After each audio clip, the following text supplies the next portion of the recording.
marca la puerta. Bienvenida y bienvenidas todos esta tarde acá en la sala de usos múltiples en términos de esta visita con Hugo, con Diana. Hoy día estamos con Diana Barrera de la Universidad Autónoma de Barcelona, directora de proyectos, grupos de investigación, que nos trae un tema que en particular a nosotros nos ha hecho mucho sentido en los últimos años. Probablemente no solamente nos ha acompañado más, pero no lo habíamos hecho parte de nuestro discurso y conversación, que tiene que ver con esta vía política de la vida cotidiana que nos va acompañando en el proceso neoliberal que se instala. Bueno, dicen que los chilenos somos los campeones del neoliberalismo, pero nosotros estamos convencidos que sabemos bastante poco acerca de eso, a pesar que se supone que lo hemos vivido en carne propia. Entonces Diana es doctora en antropología, profesora de la Universidad Autónoma de Barcelona, y nos acompaña hoy día al término de este ciclo de conferencias que partimos la semana pasada con Hugo, que pasaron por el seminario de investigación del programa de doctorado también, el día lunes de la mañana, y hoy día esta tarde nos acompaña con el tema del neoliberalismo, la vida política y la vida cotidiana, externalizando la reproducción. Así que muchas gracias, Diana. Muchas gracias. Gracias por acompañarnos esta tarde. Bueno, muchas gracias por estar aquí y estoy muy agradecida y a su vez encantada de estar. Y siéntanse cómodos y libres para preguntar si en el devenir de la conversación surge alguna pregunta, no es necesario que esperen al final. Y bueno, yo voy a hacer una presentación que de alguna manera está basada en mi experiencia de campo, digamos, como antropóloga social, y mi experiencia de campo está centrada básicamente en Cataluña, que es una región, una de las 17 comunidades autónomas de España, y en España en general, y si ustedes quieren también un poco en Europa. Y lo que voy a plantear es, bueno, cómo de alguna manera han ido modificándose o las prácticas culturales relacionadas con la reproducción humana, con la procreación, como queramos llamarle, en los últimos años, y tomaré por ejemplo el ejemplo de Cataluña. Un poco para ponernos en contexto, digamos, yo apelaré al contexto sociodemográfico europeo, digamos, que es el entorno del cual ubicamos el caso español, y digamos como también para situarnos en relación con qué vamos o con qué paradigmas o conceptuales me muevo.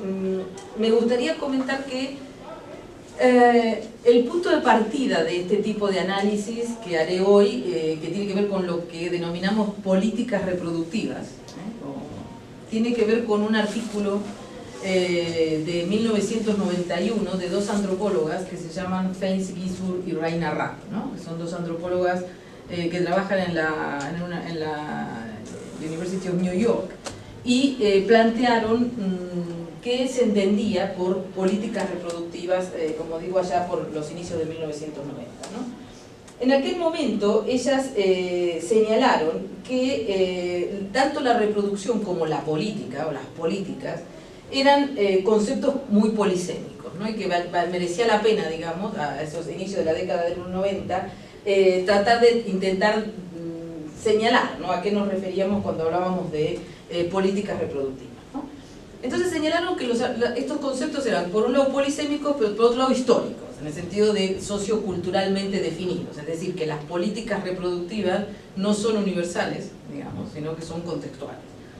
Contextuales en términos de tiempo, pero también en términos de espacio, es decir, que probablemente las políticas reproductivas que están operando en este momento en Europa o en España o concretamente no sean a lo mejor exactamente igual que las políticas reproductivas que están operando en Chile o en América Latina, aunque estén todas ellas atravesadas por determinados elementos comunes, como podrían ser el neoliberalismo, por ejemplo, ¿no?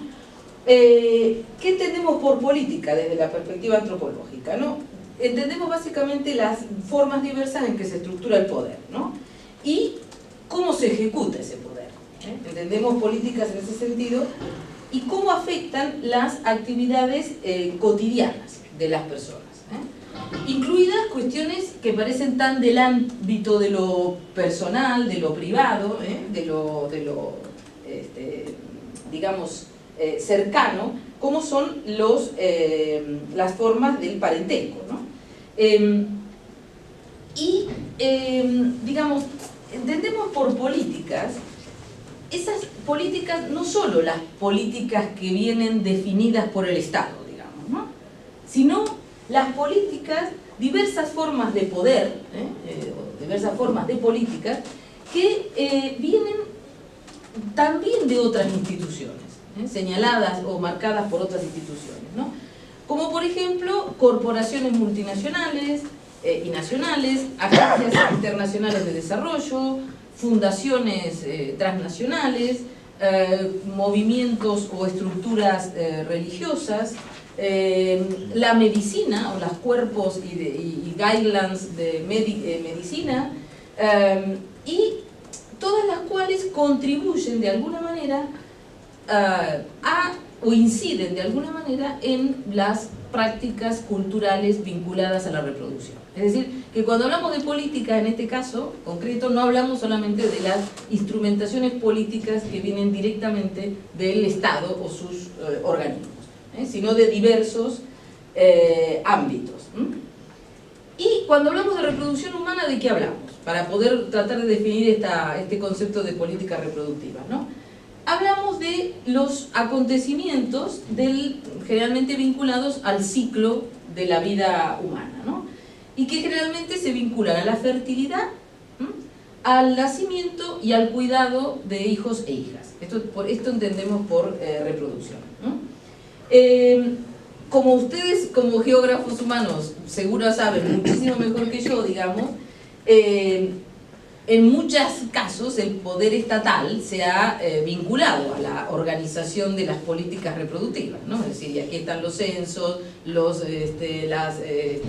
estadísticas, los índices de fertilidad, de natalidad, los índices demográficos, el control, en fin, ha habido siempre una voluntad por parte de los estados y de las sociedades de operar y controlar, digamos, a las poblaciones a partir de justamente las prácticas reproductivas, ¿no?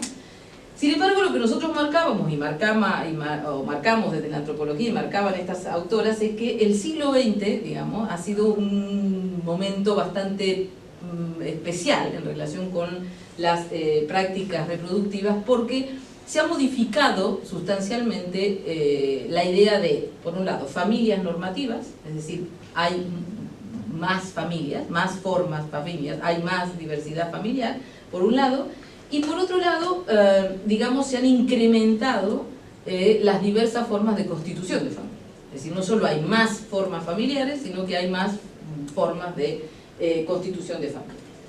Este concepto de políticas reproductivas que definieron Ginsburg y Raab fue retomado por un artículo de 2012 de Morgan and Roberts, que se llama The Reproductive Governance, ¿no? Es decir, retomando el concepto más de Foucault, digamos, de la gobernanza reproductiva, profundizan esta idea de cómo, digamos, hay una cantidad de mecanismos que inciden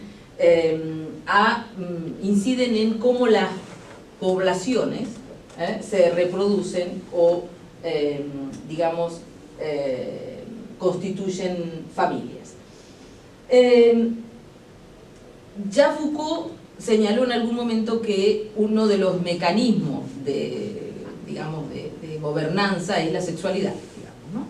Y en este sentido la sexualidad está muy vinculada a la reproducción, digamos, como forma, es lo que de alguna manera define al biopoder, ¿no? ¿Cuál es una de las características particulares que nos ha mostrado este siglo XX, que señalábamos como un siglo en el que sucedieron cosas, digamos, significativas en relación con esto? Bueno, la primera cosa es que se separó la sexualidad de la reproducción, ¿no? A partir de la difusión masiva de la anticoncepción a partir de los años 50, digamos, ¿no?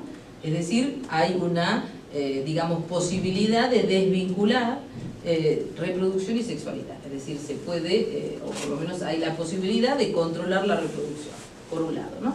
Y esa separación de reproducción y sexualidad que se inició en los años 50, donde se masificó la píldora anticonceptiva, ¿no? Porque en España, por ejemplo, la anticoncepción estuvo prohibida y penalizada hasta 1978, ¿no? Es decir, hablamos de 1950, que es un momento en el que esto se produce en Estados Unidos, en Francia y en los países nórdicos fundamentalmente, ¿no?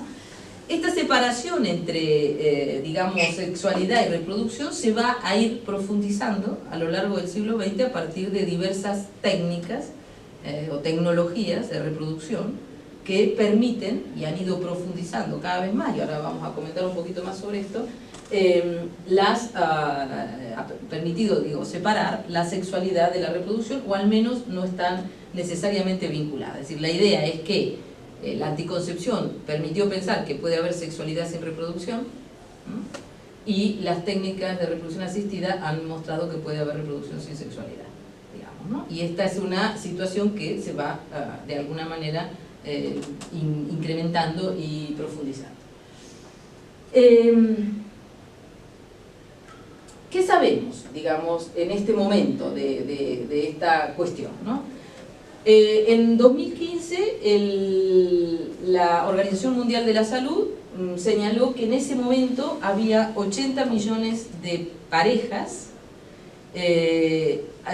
requiriendo o utilizando alguna forma de tecnología reproductiva, o de asistencia a la reproducción, ¿no?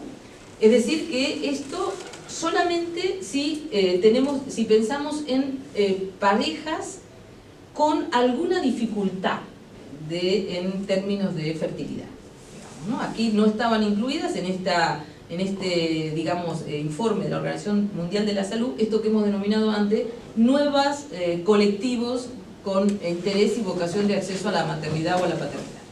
Sino aquí la Organización Mundial de la Salud estaba hablando solamente de personas con alguna dificultad de